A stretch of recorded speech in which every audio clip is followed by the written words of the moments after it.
Selamat dari kegelisahan dunia, selamat dari kekecewaan akhirat, selamat dari ancaman-ancaman kehidupan. Dan jika kau dapatkan ini, damai kehidupan.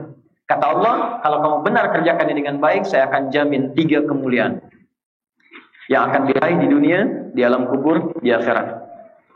3 kemuliaan ini bisa mendapatkan kesuksesan. Jadi apapun yang Anda kerjakan di dunia, Anda bisa sukses. Di Quran itu ada Islam, ada silmi, ada salam. Itu berbeda. Ada Islam, ada silmi, ada salam. Islam misalnya Quran surah ke-3 ayat 19. Saya hapus sebentar. Alhamdulillah. Ini saya bawa jauh-jauh dari Indonesia buat ngampus ini. Alhamdulillah. Mudah-mudahan ke surga, Mas. Kayak gitu sudah, masa ke surga tidak ya? Bismillah. Oke, fokus baik-baik. Saya turunkan jawaban Anda dengan jawaban Al-Quran dulu. 1 Quran surah ke-3 ayat 19, paling kiri agak ke atas di mushaf. Kemudian yang kedua ada Quran surah ke-2, pertanyaan Anda tadi ayat 208 di sebelah kiri di pertengahan di mushaf. Yang ketiga ada salam Quran surah ke-19 ayat ke-15 paling kiri juga di pertengahan di mushaf. Kalau mau lebih lengkap dari 13 sampai 15 ya. Yang ini Islam, saya tulis pakai bahasa Arabnya supaya jelas. Yang ini silmi, as-silmi. Yang ini as-salam. Oke, yuk kita mulai dari yang pertama, Islam. Kata Allah, "Inna dina indallahil Islam." Sungguh yang dimaksud din oleh Allah itu adalah al-Islam. Jadi kalau disebutkan Islam, itu bingkainya, frame-nya, jelas, ruangnya, tatanannya, yang kita diminta masuk ke dalamnya. Kalau saya katakan pintunya lah, babnya, frame-nya. Makanya ketika Anda masuk ke dalam Islam, kuncinya untuk membuka pintu itu syahadat. Ya asyhadu an la ilaha illallah wa asyhadu anna Muhammadar Rasulullah. Masuklah ke dalam Islam. Kalau sudah masuk, artinya dengan syahadat itu kita yakin dengan Allah. Yakin pada sesuatu yang belum nampak disebut iman namanya. Yakin pada sesuatu yang tampak itu bagian dari ilmu. Oke? Baik, saya yakin ini spidol, ini bukan ayam. Kenapa? Karena kelihatan oleh mata. Ini ilmu namanya, bagian dari ilmu. Tapi kalau saya yakin pada yang belum kelihatan, itu iman namanya. Karena itu ketika kita yakin dengan Allah, padahal Allah belum tampak dalam pandangan kita, disebut iman. Belum tampak dalam pandangan, ghaib namanya. Karena itu di Al-Baqarah ayat 3 disebut alladzina yu'minuna bil ghaib. Karena itu orang-orang yang telah masuk Islam yakin adanya Allah walaupun belum tampak dalam pandangannya, maka disebut orang beriman dia. Yakin pada sesuatu yang belum dia lihat. Jelas? Panggilan untuk orang ini dispesialkan oleh Al-Quran. Maka muncul panggilan dengan panggilan imannya. Ya ayyuhalladzina amanu. Hai orang-orang yang telah yakin. Yakin dengan Allah sekalipun dia belum tampak dalam pandanganmu, tapi kamu yakin dengan kekuasaan dan keberadaannya. Maka panggilannya berubah dengan ya ayyuhalladzina amanu. Disebutkan 68 kali dalam Al-Quran. Ya ayyuhalladzina amanu. Kalau Anda mau lebih detail lagi, saya detilkan. Ya disebut harfun nida, disebutkan 361 kali dalam Al-Quran. Huruf nida itu di gramatikal bahasa Arab ada 14. Ada A, ada Aya, ada Wa, dan seterusnya. Tapi dalam Al-Quran yang disebutkan cuma 1.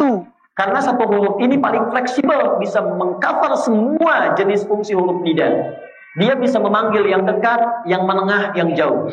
Di sini Allah ingin katakan, hei semua orang yang beriman, tanpa batasan. Mau kalian sedang merasa dekat denganku, menengah ataupun jauh.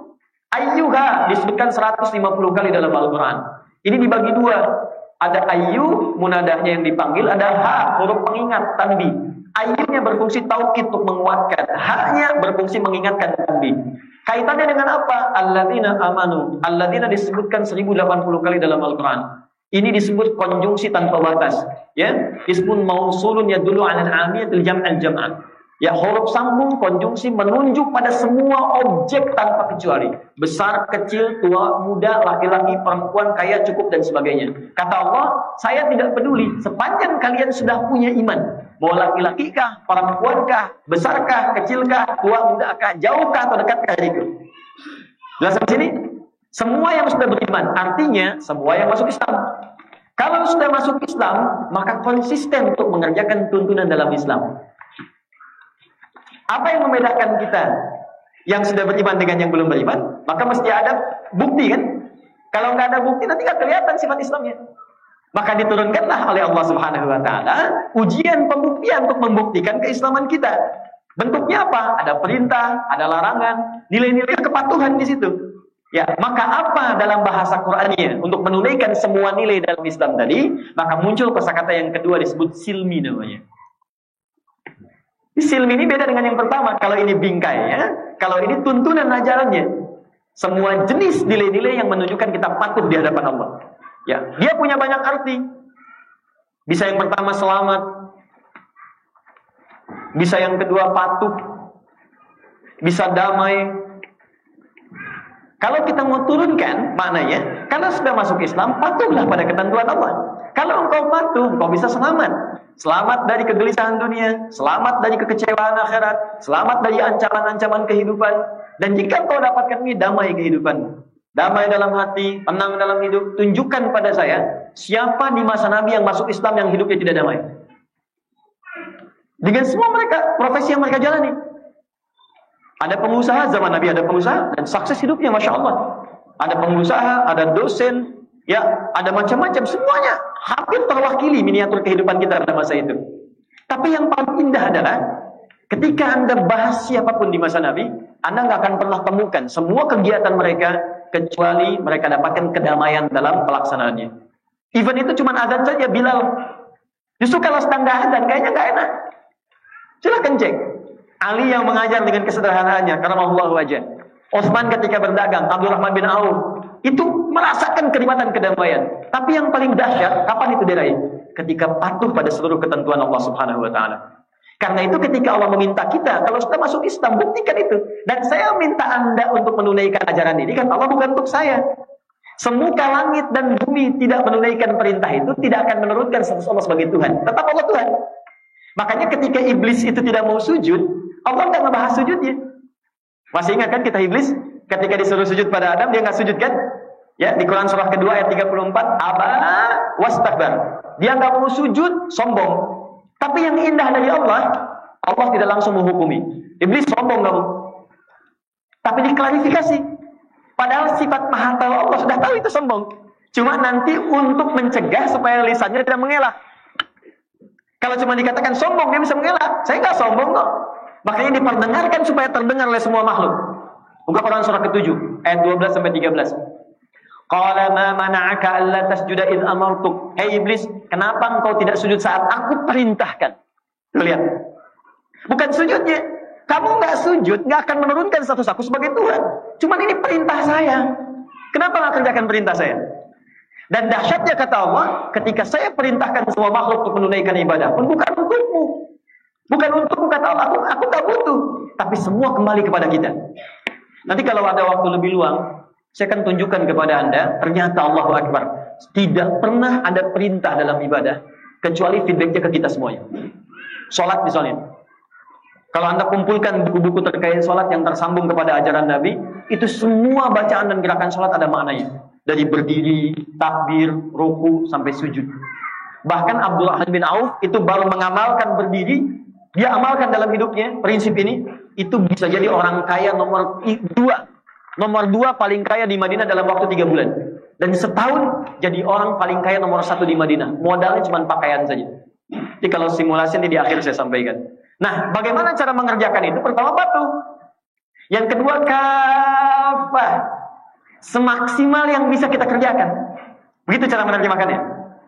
Semaksimal yang bisa kita lakukan. Jadi tuntunannya kan komprehensif. Ada tuntunan pribadi secara ritual, sholat, kan? Oke, kemudian kalau sudah mampu sholat, ada zakat, ya, ada puasa, ada haji. Yuk kita turunkan satu-satu.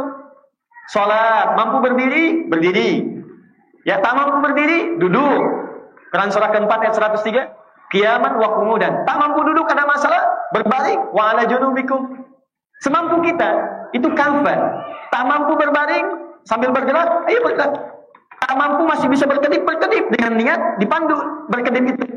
Tak mampu berkedip, ya kita sholatkan kan? Selesai kan? Jadi semuanya ada. Dan itu diikat dengan kalimat yang indah. Makanya kalau menafsirkan ayat, nggak boleh kita bahas di konteks ini saja. Anda ingin bahas 208? Tidak. Dalam rumus tafsir, ada yang dikenal dengan 2S, 1L. 2S, siyak, sibak, L1, lihak. Siyak, lihat konteks ayat yang akan ditafsirkan. Al-Baqarah 208. Sibak, apa korelasinya dengan ayat-ayat sebelumnya?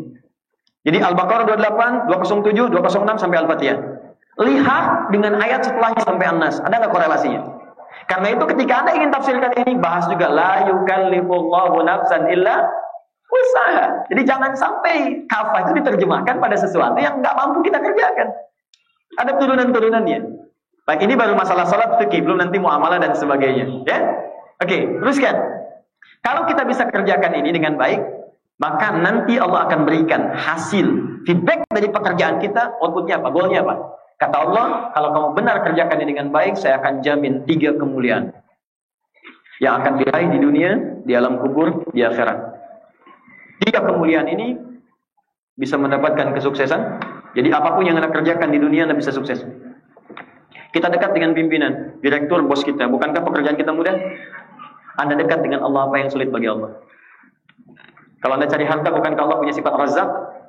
Kalau Anda cari ilmu, bukankah Allah punya sifat alim? Kalau Anda cari apapun, bukankah Allah punya semua sifat di dalamnya? Oke, kalau Anda kembalikan ke sini, sukses. Bahagia, damai, tenang, sejahtera. Kalau ini dikumpulkan semua makna ini, maka cuma 1 kalimat saja, salam. Karena itu dicontohkan di Quran surah ke-19 ayat 15. Ketika Nabi Yahya alaihissalam mulai terlahir, dapat perintah dari Allah, patuhi semua ketentuan yang diturunkan dalam Alkitab. Alkitab itu nama umum bagi semua wahyu yang Allah turunkan kepada para nabinya. Musa menerima Alkitab, ya, namanya Taurat. Nabi Isa menerima Alkitab, namanya Injil, ya, dan seterusnya. Nabi Daud menerima Alkitab, namanya Zabur. Nabi Muhammad menerima Alkitab, namanya Quran. Jadi Alkitab nama umum. Dzalika kitabul la raiba fi. Nah, pastinya apa? Nama identiknya Al-Quran. Syahrul Ramadan alladzi unzila bihil Quran. Ya, untuk Nabi Isa Taurat, Injil, maaf, Nabi Musa Taurat. Quran surah ketiga ayat ketiga.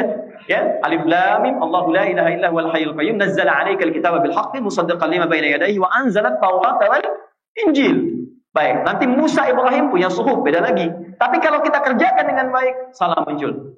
Buka Quran surah ke-19 dari kiri paling atas sampai dengan ke tengah. 11 sampai dengan ke-15, khususnya 13 sampai 15-nya. Ya Yahya khudhil kitaba biquwwah wa atainahu al-hukma as-sabiyya wa hanana min ladunna wa zakata wa kana taqiyya wa darran biwalidayhi wa lam yakun jabbaran 'asiyya. Tutup wassalamun alaihi yauma wulida 1 wa yauma yamutu 2 wa yauma yub'atsu hayya. Kata Allah, kalau engkau patuh dengan ketentuanku, maka aku akan berikan salam dalam 3 dimensi kehidupan. Di dunia saat dilahirkan sampai wafat, saat meninggal di alam kubur, dan saat kembali kepada Allah dalam keadaan yang sangat ceria. Karena itu kalimat salam, silmi, Islam, Muslim bukan kalimat yang hanya kemudian ditugaskan kepada Nabi Muhammad untuk menyampaikannya. Nabi Ibrahim diperintahkan oleh Allah untuk langsung mempraktekkan 3 ini. Buka Quran surah kedua Al-Baqarah ayat 131, paling kiri sebelah atas. إِذْ قَالَ لَهُ رَبُّهُ أَسْلِمْ قَالَ أَسْلَمْتُ لِرَبِّ الْعَالَمِينَ. Ketika Rabbnya berkata kepada Ibrahim, aslim, praktekkan nilai Islam, praktekkan silmi supaya kamu dapat salam. Kata perintahnya aslim. Qala aslamtu lirabbil alamin. Ya Allah, aku akan praktekkan semua itu kepada Rabb penguasa seluruh alam. Jelas. Allah Ta'ala alam.